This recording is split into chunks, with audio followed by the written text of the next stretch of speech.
Every car on the road has one. A small black fin sitting on the roof right above the rear windshield. Millions of drivers see it daily. Almost none ask what it actually does. They assume it's style, a leftover piece of plastic shaped like a shark's dorsal fin because some designer thought it looked cool. That assumption is wrong, because that little fin isn't decoration.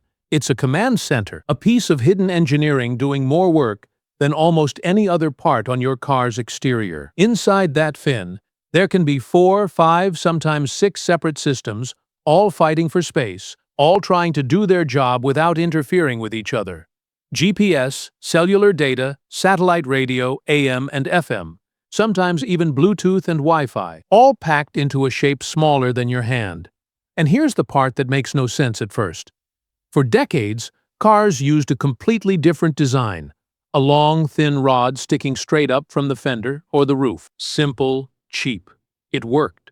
So why did almost every car manufacturer on Earth quietly abandon it, all around the same time, and replace it with this strange little fin? The answer involves physics, failed experiments, marketing pressure, and a problem engineers didn't expect to become one of the hardest to solve in modern car design.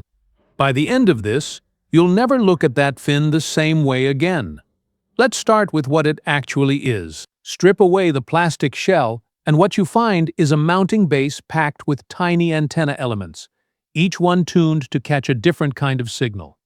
The shell itself isn't just a cover. Its exact shape was chosen for reasons that have almost nothing to do with looks. That shape is called a shark fin antenna, and it's now standard on the vast majority of new vehicles. But rewind 30 years, and you won't find a single one. Instead, you'll find a long whip antenna, usually mounted on the front fender, sometimes over a foot long, flexing in the wind at highway speed. That whip did one job: pull in AM and FM radio signals. Nothing more. It was simple, it was reliable, and for most of the 20th century, nobody saw a reason to change it. Then everything about cars changed at once. Radio stopped being the only thing your car needed to receive. GPS systems started guiding drivers turn by turn. Cell networks connected cars to emergency services. Satellite radio beamed in hundreds of channels from orbit. Wireless key fobs, tire sensors, and Bluetooth systems all needed their own invisible connections to function. Suddenly, one whip antenna wasn't enough, not even close. Engineers faced a strange new problem. They needed to fit 5 or 6 different antenna types onto one car without them jamming each other's signals, without creating drag that hurt fuel efficiency, and without looking like a porcupine of metal rods sticking out of the roof. That sounds like a nightmare to solve. At first, some manufacturers just added more antennas, more rods, more clutter. It looked terrible. It caught wind noise, it reduced fuel economy, and customers hated it. Something had to give. The solution came from an unexpected place: aerospace and radar design. Engineers borrowed a shape used in aircraft antennas, built specifically to house multiple receivers inside one low-profile housing, cutting through air with minimal resistance. That shape happened to resemble a shark's dorsal fin. It wasn't chosen for style, it was chosen because the geometry worked.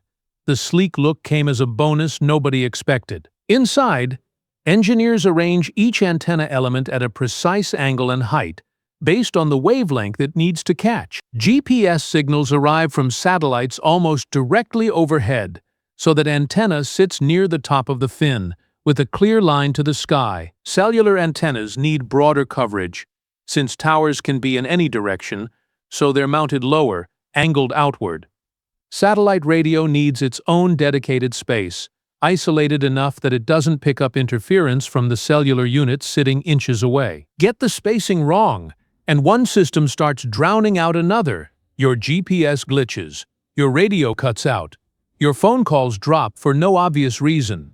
This is where the fin earns its shape, not because a fin looks futuristic, but because that specific curve lets engineers stack multiple antennas in 3-dimensional space, with airflow moving smoothly over the top instead of catching on flat, upright surfaces. At highway speed, a car pushes through a wall of moving air. Every raised object on the surface disrupts that airflow, creating drag, and drag costs fuel. The old whip antenna, thin as it was, still created noticeable drag and turbulence noise at higher speeds. Multiply that by millions of cars, and it becomes a measurable cost across an entire industry. The shark fin design solves this almost by accident.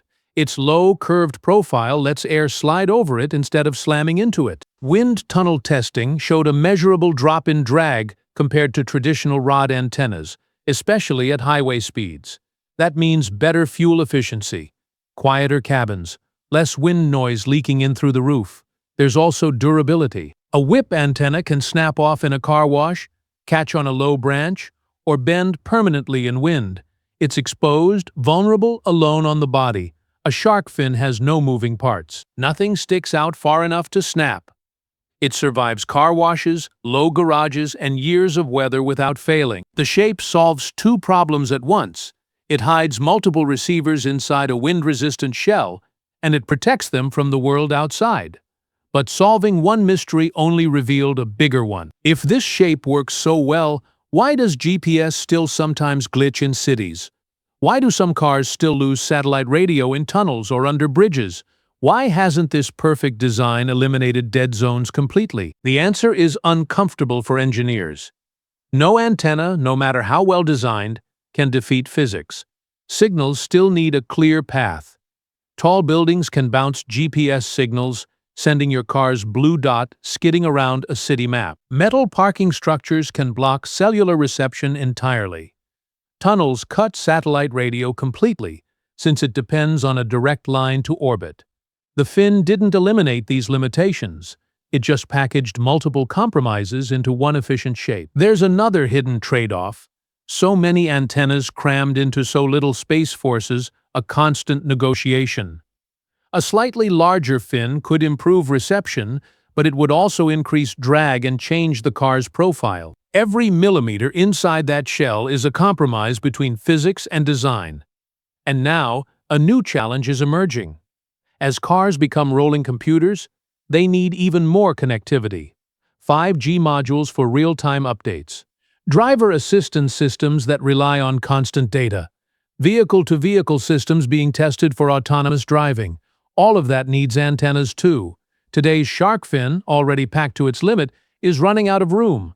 Automakers are already experimenting with new locations. Antennas embedded in windshield glass, antennas built into side mirrors, antennas woven into paint layers, invisible to the eye. The fin may not disappear, but it's likely to evolve, shrink, or share its job with antennas hidden in places you'd never think to look. So the next time you glance at that small fin sitting quietly on your roof, you'll know the truth.